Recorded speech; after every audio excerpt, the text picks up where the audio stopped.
ইরানের বিভিন্ন স্থানে আবারও শক্তিশালী হামলা শুরু করেছে যুক্তরাষ্ট্র। ফার্স প্রদেশ এবং কিশ দ্বীপে মার্কিন হামলার কথা জানিয়েছে ইরানের সংবাদ মাধ্যম তাসনিম।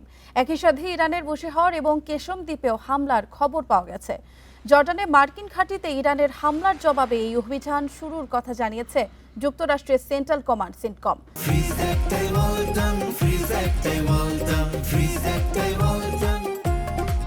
এর আগে জর্ডানে হামলার জন্য তেহরানকে কঠোর জবাব দেওয়ার হুমকি দিয়েছিলেন মার্কিন প্রেসিডেন্ট ডোনাল্ড ট্রাম্প।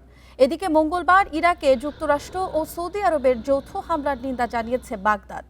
হামলায় দেশটির সশস্ত্র গোষ্ঠী পপুলার মোবিলাইজেশন ফোর্সের অন্তত ২০ যোদ্ধা নিহত হয়েছে। একই সাথে যুক্তরাষ্ট্র সৌদির যৌথ হামলায় ইরানের ৪ সামরিক উপদেষ্টার মৃত্যুর দাবিও জানিয়েছে তেহরান।